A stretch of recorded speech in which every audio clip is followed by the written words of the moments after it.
यह बात सन 1978 की है कि मेरी उम्र करीबन 20 साल की हुआ करती थी। मैं एक ट्रक पर चलता था और सेकंड ड्राइवर था। किसी कारणवश मेरी फर्स्ट ड्राइवर से अनबन हो गई। उसने मुझे बीच रास्ते पर उतारा, जहाँ से रेलवे स्टेशन करीबन 200 किलोमीटर दूर था। मेरी जेब में पैसे भी नहीं थे। मैं दिन रात पैदल चला।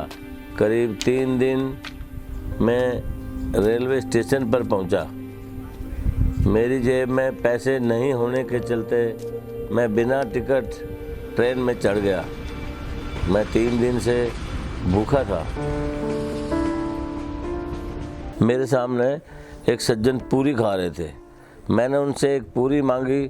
उनकी एक पूरी खाने के बाद मेरी भूख कम होने की जगह और बढ़ गई।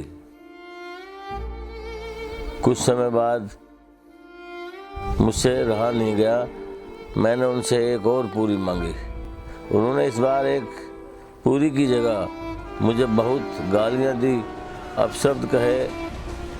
मुझे बहुत बुरा लगा और मैं रोने लगा। उस दिन सही मायने में मैंने भूख महसूस की थी और उसका मतलब समझा था। इन घटनाओं ने मेरी ज़िंदगी बदल दी। मैंने भगवान से प्रार्थना किया कि मेरी ज़िंदगी में एक पल वो ज़रूर आए कि मैं भूखों को, जिनकी देख रेख के लिए कोई नहीं है, असहाय हैं, उन्हें पेट भर खाना खिला सकूं। और मैंने इस संस्थान की शुरुआत की। पिछले 30 सालों में हमने हज़ारों ज़िंदगियों को बचाया है और आज भी कई लोग हमारे यहाँ दिल्ली और सोनीपत आश्रम में रह रहे हैं, जिनका पूरा ख्याल रखना हमारी जिम्मेवारी है।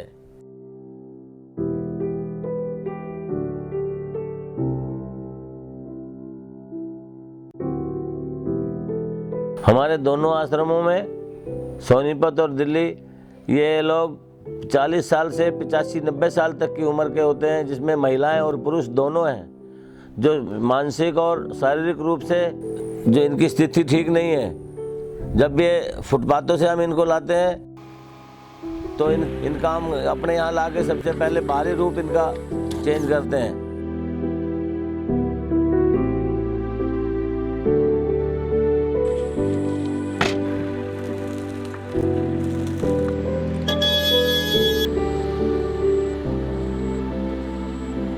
और इनको नहला धुलाकर अच्छे कपड़े बनाकर इनको हम अपने यहाँ आश्रम में रखते हैं।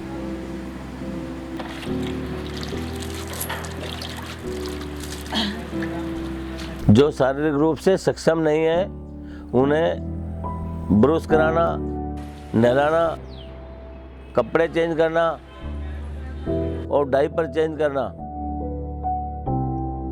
समय समय पर बेडशीट चेंज करना, जिससे कि उनके आसपास साफ सफाई बनी रहे और वो लोग बीमार ना हों।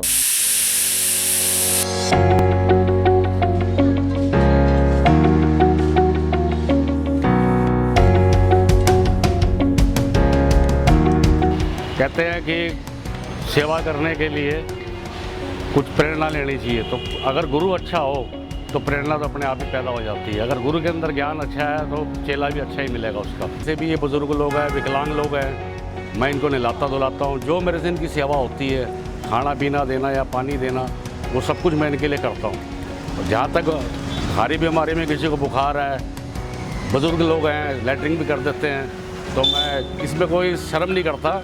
अगर मेरे अपने माता पिता होते तो क्या मैं उनको छोड़ देता? तो मैं वो इनके अपने माता पिता देखता हूँ, क्योंकि मैं छोटी सी उम्र के अंदर अनाथ हो गया था। मैंने अपने माँ बाप का प्यार नहीं देखा, उनकी सेवा नहीं करी, तो इनके अंदर ही मैं अपने माँ बाप को ढूंढता हूँ। अगर वो सब संसार के अंदर अपना अपना स्वार्थ सोचेंगे तो दुनिया कैसे चलेगी?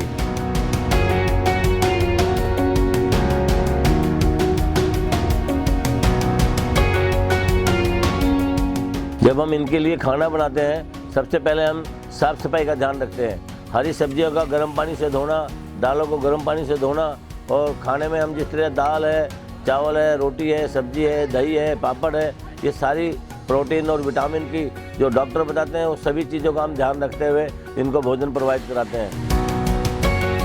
और डॉक्टर भी इस चीज़ को कहते हैं कि अच्छे भोजन से ये जल्दी रिकवर होते हैं और जल्दी स्वास्थ्य में इनके इम्प्रूवमेंट होगी।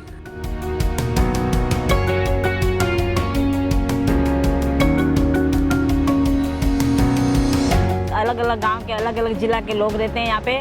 हम लोग उनके लिए खाना बनाते हैं, इनको खाना खिलाते हैं। जिनके हाथ पैर काम नहीं करते हैं तो उनको हम अपने हाथों से खाना खिलाते हैं। जैसा डॉक्टर हमें बताते हैं, डॉक्टर कहते हैं कि इनको हल्का खाना देना है, इनको तीखा खाना देना है, इनको जो है चावल देने हैं, इनको रोटी देनी है, तो हम लोग उसी हिसाब से जो है इन लोगों को यहाँ भोजन करवाते हैं। मैं अपना गम भूलकर इन लोगों का गम अपना समझती हूँ। मैं खुद तो ऐसा समझती हूँ कि मुझे अपने लिए नहीं जीना है, मुझे इनके लिए जीना है।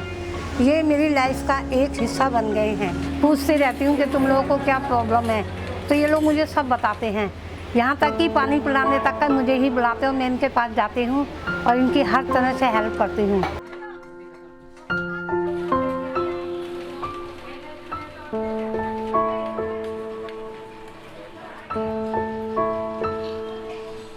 मेरे परिवार में बीच से मेरे 6 बच्चे और सबों की मैरिज हो चुकी है और सब अलग रहते हैं। हम लोग के साथ कोई नहीं रहता। हम दोनों मियाँ बीवी अकेले रहते हैं कि मेरी तबीयत खराब हुई कोई 1 साल से। अब वो मुझे मेरे परिवार में इधर छोड़ के पास ये मेरे को देख रहे हैं बहुत बढ़िया, मुझे बहुत अच्छे, औरत से भी अच्छे देख रहे हैं, बच्चों से भी अच्छे।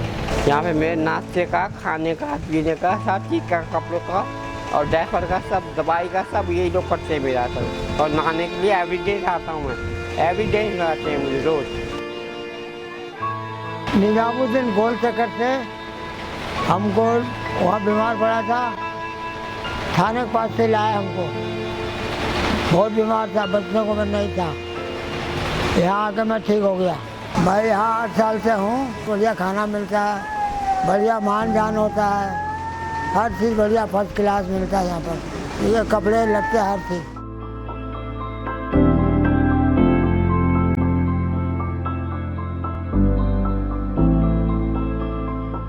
इनके इलाज के लिए हमारे यहाँ हर हफ्ते एक डॉक्टर की टीम आती है जो निःशुल्क सेवा करते हैं और वो पूरा इनका बॉडी चेकअप करते हैं। अगर इनको कुछ ज़्यादा तकलीफ होती है तो हम इनको सरकारी हॉस्पिटल में ले जाकर एडमिट कराते हैं। हमारे यहाँ ज़्यादातर लोग बुजुर्ग हैं और वो किसी न किसी बीमारी से पीड़ित हैं। हम चाहते हैं कि हमारे यहाँ एक डिस्पेंसरी हो, मिनी डिस्पेंसरी हो, जिस डिस्पेंसरी के अंदर सभी प्रकार के इंस्ट्रूमेंट हो, एक्सरे मशीन हो, दवाइयाँ हो, टेस्ट मशीनें हो, ताकि हम ज़्यादा से ज़्यादा लोगों को बचा सकें और उनको बेहतर ज़िंदगी दे पाएँ।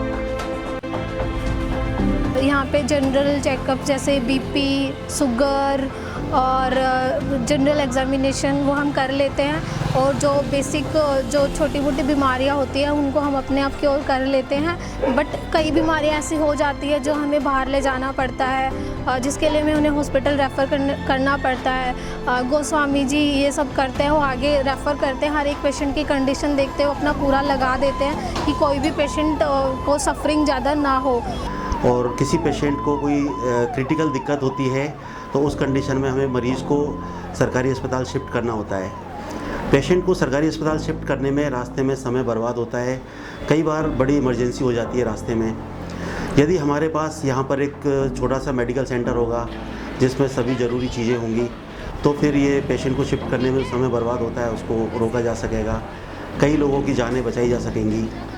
यदि हम सब लोग अपने अपने तरीके से दवो संस्थान से जुड़ते हैं तो दवो संस्थान और अपनी और स्पीड से काम करेगी और ज़्यादा से ज़्यादा ज़रूरतमंद लोगों तक पहुँचेंगे और पता नहीं कितने अनगिनत लोगों का बुढ़ापा संवार पाएंगे। सभी लोग अपने अपने तरीके से ज़्यादा लोगों दवो संस्थान से जुड़ें और सपोर्ट करें।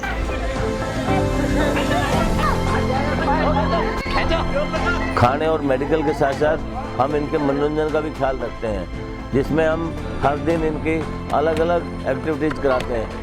उसमें इनको बहुत मज़ा आता है, आनंद आता है और खुश रहते हैं।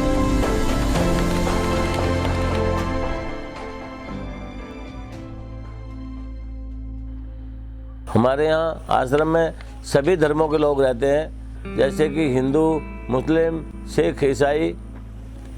इनका देहांत होने पर हम उन्हीं के रीति रिवाज से इनका अंतिम संस्कार के लिए इनको अपने कंधों पर ले जाते हैं। और हमें उतना दुख होता है जिस तरीके से एक हमारे परिवार का सदस्य गया हो, क्योंकि ये हमारे एक परिवार का हिस्सा होते हैं, बरसों से हमारे साथ रहे होते हैं। हमें इनका बहुत ज़्यादा दुख होता है, हम जैसे कि अपने घर का परिवार का एक सदस्य खो चुके हों।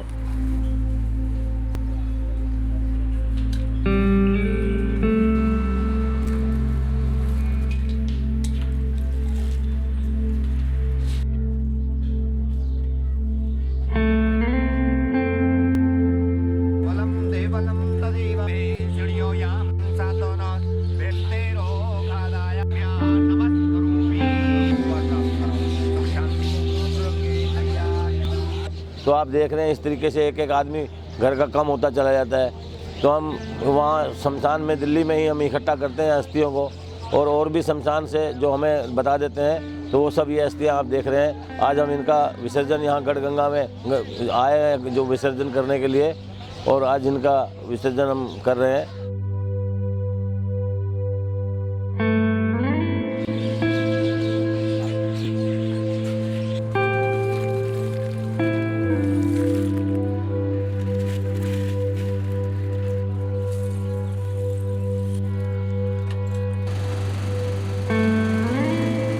हमारे यहाँ सोनीपत आश्रम में अभी 75 से 80 लोग रह रहे हैं, और हमारा आगे का जो प्लान है, हमारे यहाँ सोनीपत आश्रम में एक बिल्डिंग का काम चल रहा है जिसमें 3 मंजिल बिल्डिंग का हमारा प्लान है। इसके अंदर एक लिफ्ट लग रही है, जो लोग चलने फिरने में असमर्थ हैं वो उस बिल्डिंग में ऊपर से नीचे आने में उनको लिफ्ट की सहायता मिल सके। और जो हम पहले से हम एक डिस्पेंसरी की वजह से, हॉस्पिटल की वजह से हम थोड़ा इन लोगों को सही तरीके से ट्रीटमेंट नहीं दे पा रहे थे, तो हमारा प्लान यहाँ पर एक डिस्पेंसरी का है, जिसमें एक मिनी डिस्पेंसरी होगी, नीचे दवाइयाँ और हर एक तरीके की उसके अंदर इंस्ट्रूमेंट हो, एक्सरे की मशीनें हो, वो हमारा प्लान है।